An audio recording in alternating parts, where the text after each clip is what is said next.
Finally এতক্ষণ আমি এসে মার্কেটে পৌঁছলাম। আর মার্কেটে এসে অবস্থা দেখো, চারিদিকে কিন্তু আজকে শশা, প্রচুর শশা নেমেছে মার্কেটে।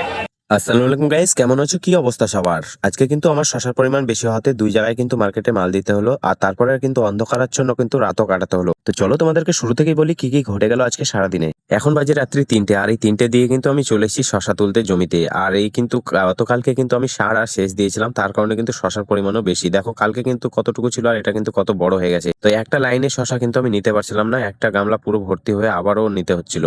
তো প্রচুর পরিমাণ শশা হয়েছিল, আর দেখো শশাগুলো কত সুন্দর। আর তা করতে কিন্তু সকালও হয়ে গেছিল, একটা জমি তোলা হয়েছিল, ওটা নিয়ে আমি মার্কেটে ছুটলাম এখন। তো ফাইনালি এতক্ষণ আমি এসে মার্কেটে পৌঁছলাম। আর মার্কেটে এসে অবস্থা দেখো, চারিদিকে কিন্তু আজকে শশা, প্রচুর শশা নেমেছে মার্কেটে। চারিদিকে কিন্তু শশা দেখো তুলেই দিয়েছি। আর এদিকে মুকুল ঝিঙে নিয়ে এসছে।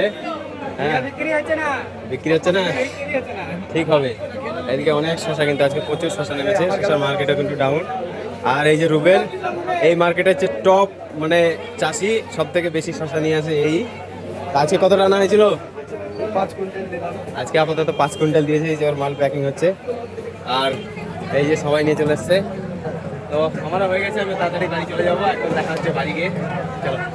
তারপরে আমি চলে এসেছিলাম, আর এই জমিটা তোলা হয়েছিল, এটা কিন্তু বাকি ছিল, তো এখন এটাতে তুলতে শুরু করলাম। আর আজকে শশার পরিমাণ দেখছি এটাতেও বেশি, এটাতেও অনেকগুলো শশা হয়ে গেল। আর তারপরে কিন্তু ওগুলোকে আমি ঝোলাতে আর বস্তাতে প্যাক করে নিলাম। এক গাড়ি তো দিয়েছি, আবার এক গাড়ি কিন্তু রেডি হয়ে গেল। আর এই মালগুলোকে নিয়ে চলে আসলাম একদম আমাদের গ্রামে। এটা হচ্ছে আমাদের হাতিনগর গ্রাম। তো এখানেই দেখছি আমার এক মামা এখানে আড়ত বসিয়েছে, তো এখানে নিয়ে চলে আসলাম। ভালোই হলো, শরীরটাও বেশ খারাপ, তো আমি এখানেই মালটা দিয়ে দিলাম। তারপরে কিন্তু বাড়ি চলে এসেছিলাম। আর বাড়ি এসে দেখি আমার ছোট মারানি ঘুমোচ্ছে, তো আমিও ভাবলাম ওর পাশে একটু শুয়ে একটু রেস্ট করি। আর তা করতে দেখছি হঠাৎ করে উঠে কান্না শুরু।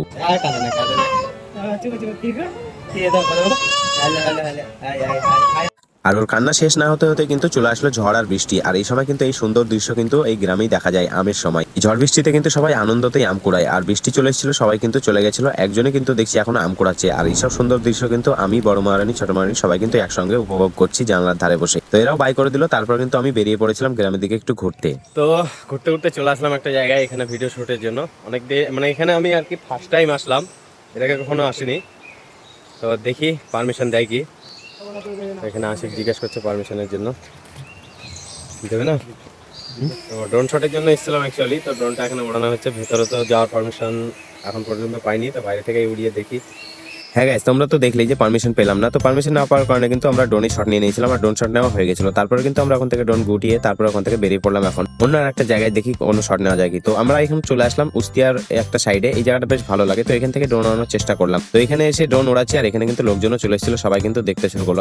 আর তোমরা কারা কারা এরকম ড্রোন শট দেখতে চাও কমেন্ট করে অবশ্যই বলো, তোমাদের গ্রামে গিয়ে ড্রোন ওড়াবো। তো তারপর আমি চলে এসেছিলাম হিকামপুর হাই স্কুলের এখানে ফুচকা খেতে। অনেকদিন পরে কিন্তু এরকম সুযোগ পেলাম যে রাস্তার ধারে দাঁড়িয়ে ফুচকা খাবো। কিন্তু হিকামপুরকে টাটা করে দিয়ে চলে আসলাম এখন নিমতলা। আর এই নিমতলা বাজারে এসে দেখছি একদম পুরো অন্ধকার, যেহেতু দুপুরে ঝড় আর বৃষ্টি হয়েছিল। ঝড় বৃষ্টিতে কিন্তু প্রচুর ক্ষয়ক্ষতিতে কিন্তু চারিদিকে কিন্তু অন্ধকার। আমি এখানে এসেছিলাম এখানে ফার্মেসিতে দেখতেই পাবেন এতই অন্ধকার। তো আজকের জন্য ব্লগটা এখানে শেষ করছি। ব্লগটা কেমন লাগলো? ভালো লাগলে লাইক শেয়ার করে পাশে থেকে দেখা হচ্ছে আবার পরের ব্লগে। Bye, tata.